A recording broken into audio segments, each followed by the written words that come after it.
So now our flour and water mixture has been autolyzing for 45 minutes. Now it's time to add the rest of the ingredients for the bread itself to continue the bulk fermenting process. Okay, so I'm gonna pop my shower cap off. This is perfect. This really allows you to reuse something that you can loosely cover. It breathes. It's perfect. So highly recommend the shower cap. Okay, so now I've got my autolyzed flour and water mixture. And if you remember, right now inside of this is 1,400 grams of flour and it's 1,020 grams of water. Okay, so it's all of the flour for the bread and it's almost all of the water. There's just remaining 100 grams of water that we need to add. So boom, I'm gonna throw it on the scale. And we're adding three things here. We're adding 100 grams of water, we're adding 36 grams of salt, and we're adding 200 grams of sourdough starter that is ready to eat. Okay, so we'll start with the water, 100 grams of water.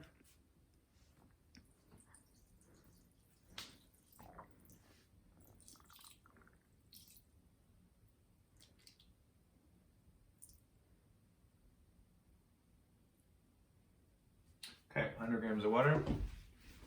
Actually 101 grams of water. Don't fret if you go a gram above or whatever, like, you know, it's not too big of a deal. Just don't be dramatic with it. Like, water is very, very heavy, so. 100 grams of water, 36 grams of salt.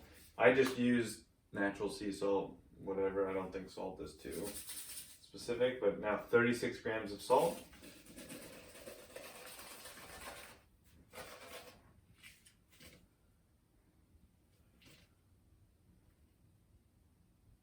It looks like a lot of salt, but this is 36 grams of salt for two very large loaves of sourdough bread. So, okay, so 36 grams of salt is in there. And now finally,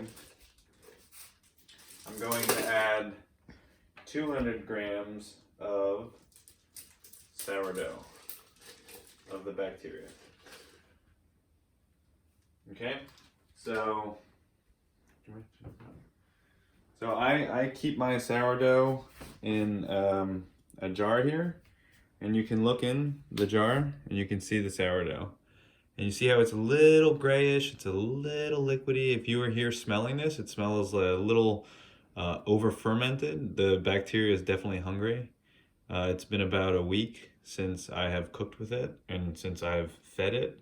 Not cooked with this. This is the bacteria that I keep alive. So to cook, I pull sourdough out of it. So this is a 300 gram. I maintain 300 grams of sourdough, and that allows me to use 200 grams to bake with. Okay, and that's the exact amount that I use for my loaves of bread. So I have 300 grams of sourdough in here. I'm going to take 200 grams and bake with it. And then I'm going to keep 100 grams, of course, so I can continue to maintain the sourdough. And right after I finish this, it's going to be time to feed the other 100 grams, okay? So cook with 200 grams, save 100 grams, and feed it so it continues to live and you can keep making sourdough things. Okay, so it's cold. So the other thing is, I feed my sourdough only when I bake with it, right? Like it's mature bacteria, everything's good. So I feed it, let it eat for a day, throw it back in the refrigerator, and when I'm ready to bake again, like today, I take it out. I take it out just right before I bake though. It doesn't have to be room temperature. Like right now it's refrigerator cold, okay? And that's fine. Actually, it's a little easier to work with if it's cold because it's not as liquidy. So I'm just going to stir it around a little bit just to mix in and make it a little bit uniform here.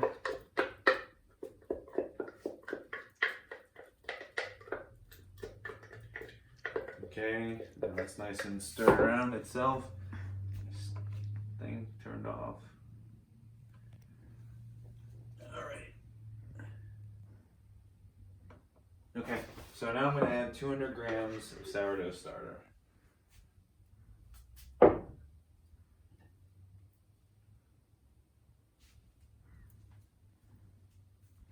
It's good to be exact with everything, with flour, with water, with salt, but it's extra important to be exact with the bacteria, because if you have too much sourdough, it eats too quickly,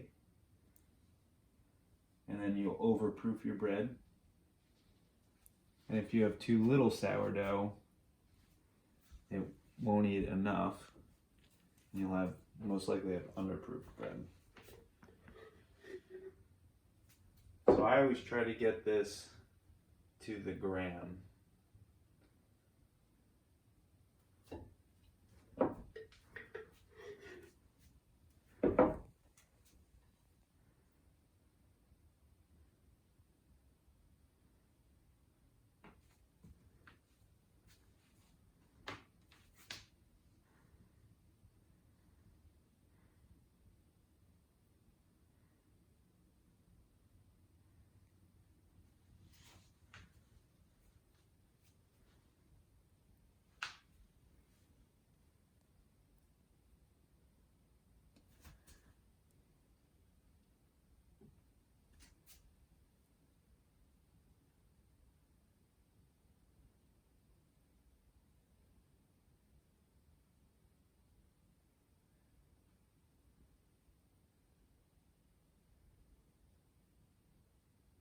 Okay, perfect. So now everything's mixed in. The water, I did the water, right? Mm-hmm. Yeah. The water, the sourdough, and the salt.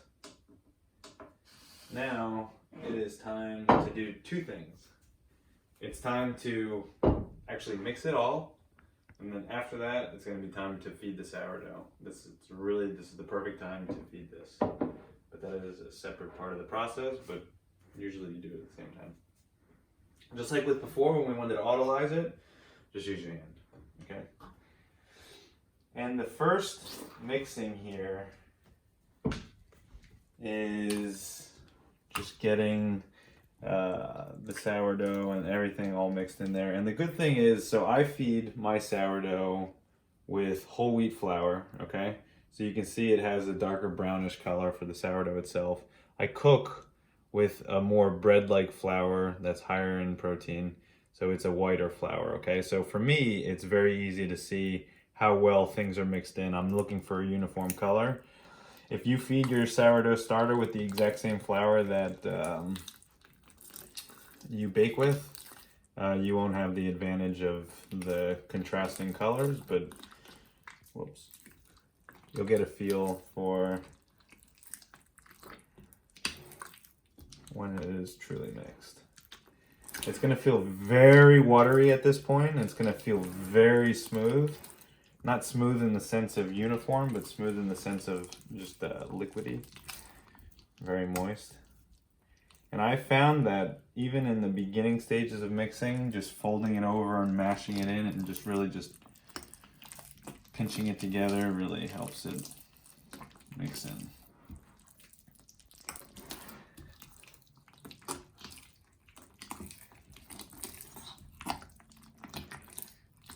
And you just want to be careful here. Like I'm not sure if the video picked it up, but I just squirted a little bit of water out of the side. Like, just try to be careful and not do too much of that because technically we changed the bread at that point.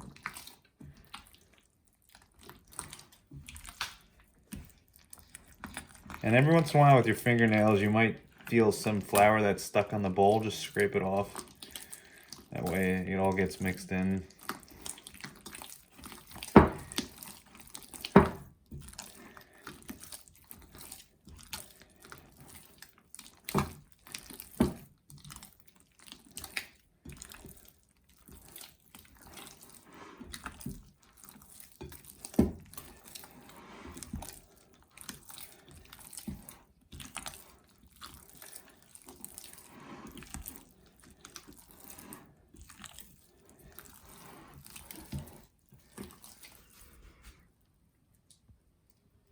if you feel some chunks, it's really common to feel some floury chunks with your finger, like right there. Just break them up with your hands, but don't stress about them too much. Like, you just want to get it to that nice uniform color, nice uniform texture. And you're going to see right now, it's not the prettiest looking dough, and that's okay, because not everything is really settled in just yet. But as the day goes on, and as it starts to bulk ferment, the consistency is going to change quite dramatically. So, because it's not this smooth dough right now, that's really okay. If you come take a look at this right here, we can start to see that it's a uniform, it's one color. It's easy for me to see because my sourdough is fed with whole wheat, and it's easy to see that we don't have any big brown spots. So what I'm starting to do right now is a process called folding. Now that all of it has been mixed in together, the way you keep working with the bulk fermenting process is, instead of mashing it and crunching it and mutating it with your hand, what you want to do is you just, at this point, it's all mixed. We just want to keep folding and folding and folding it, okay? So it's not so important right now, but as the day goes on, folding it is the important part. So folding it is when you just take one side of it and you just fold it over. It's a good way to mix, which is what we're doing right now. But folding will be more important as the day goes on. Okay, so I'm just taking, I'll do it slower here. I'm just taking one end of the side of the bowl, and I'm just lifting it a little bit, and I'm folding it over the other end. And then I found that I like to push my fingers on that other end to let go of it. And then you just spin about 90 degrees and do it again.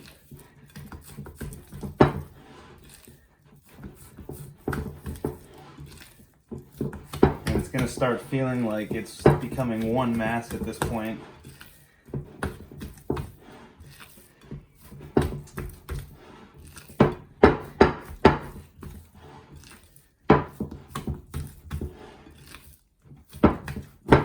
Okay, so for now, this is good enough. At this point, all we're trying to do is really mix everything in and make it uniform. And it is pretty much there, okay?